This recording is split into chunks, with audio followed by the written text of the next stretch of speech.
Aisha, I never noticed she was a man. I never knew. I believe that our education, like such as in South Africa and the Iraq, everywhere like such as.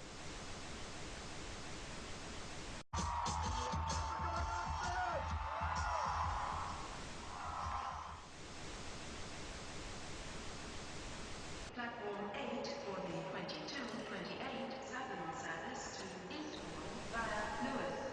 Please join flight 2. One option, placing a tracking microchip under a service member's skin.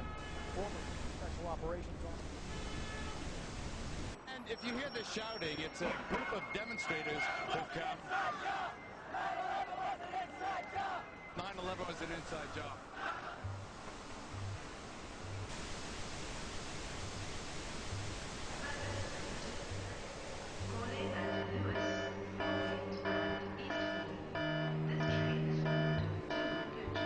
It's no longer a theory.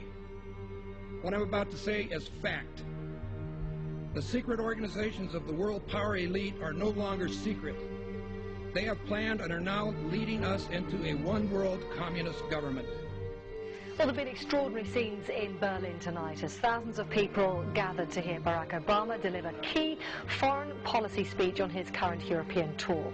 The Democratic presidential hopeful laid out his vision for America's place in a new world order, in a new world order, in a new world order. It's not a new idea. President Bush talked about it back in 1991. It is a big idea, a new world order. President Bush said, and it's a phrase that I often use myself, that we needed a new world order.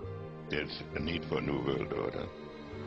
I call upon all states to join ranks in order to found the new world order of the 21st century.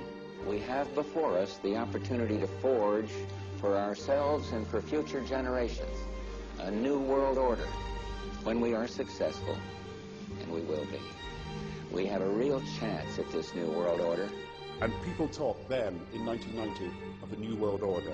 And the question for us is how we meet and master all these challenges to ensure that Britain enhances its competitiveness in the process and realizes what I believe is our destiny of success in this new world order. So, in conclusion, ladies and gentlemen, a new world is emerging. It is a new world order with significantly different and radically new challenges for the future. And people better understand that they mean exactly what they're saying. It's a new world order they're trying to create, and they're trying to do so not only without approval or consent of the governed in this country, but despite the popular will. This is a straightforward assault by the elitists in this country. There is a global meltdown coming. It is a global depression, and one world currency and one world financial system is the end game. China said last week they want one global currency. France said yesterday or the day before that they want one world order, a new world order, at the end of this event. Gordon Brown will today call on fellow world leaders to seize the opportunity created by the worldwide economic crisis to create a truly global society. The Prime Minister will use a high-profile speech in the City of London to say that Britain, the US and Europe should join together to create a new, stronger and more just world order. This engineered collapse is there as a massive problem for which you offer the solution, and the solutions are the infrastructure we've been predicting all this time, including the World Central Bank.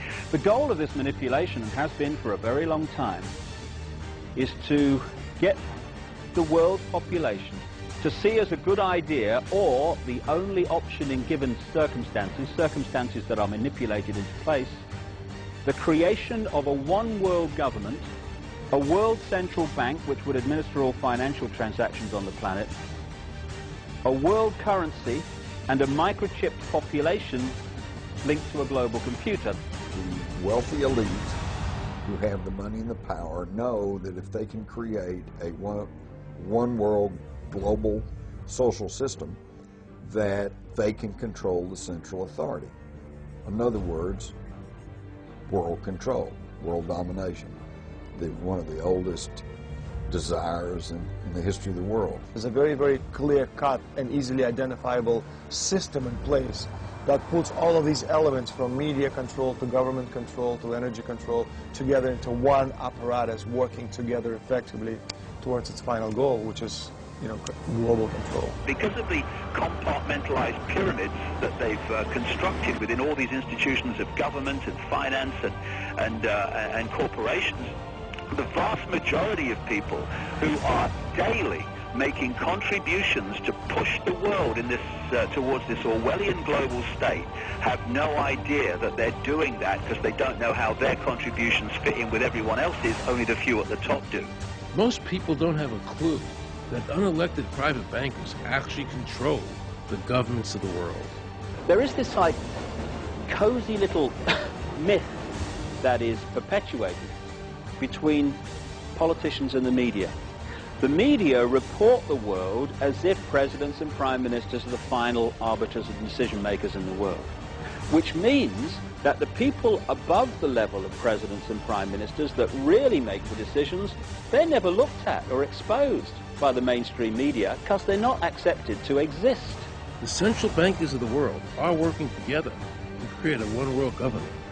A global police state as sinister as anything George Orwell ever wrote about, where every person on the planet Earth will have an RFID chip implanted. It is the first implantable microchip for humans that has multiple security, financial, and healthcare applications. More than 100 law enforcement officials in Mexico are having microchips implanted in their arms. The chips allow a person to be scanned, sort of like a cereal box at the supermarket. Just like the microchips implanted in the necks of dogs and cats, allowing lost pets to be identified, this glass capsule can do the same for humans. A chip in everybody would be the universal monetary system par excellence, because there'd be no escape from it, and you'd be totally under the control of those who issue the electronic impulses in that chip. The problem throughout human society is that the good men and women do nothing. They don't want power. They don't want control. They want to lead a leisurely life. They want to spend time with their family. They want to lead simple lives. But we are forced throughout society and throughout history and throughout human time to stand up against bullies. And many times we stand up before it's too late. And we reverse the course of tyranny. And more often than not, we don't stand up in time, and horrible things have to happen first, so decadent societies learn why liberty and freedom is so precious. If you think you don't like the situation now, then think what you're going to face a little way down the road, and more than anything, think of what your children are going to have to face. Because you think that we live in a controlled society now, this is nothing compared with what they are going to have to live in.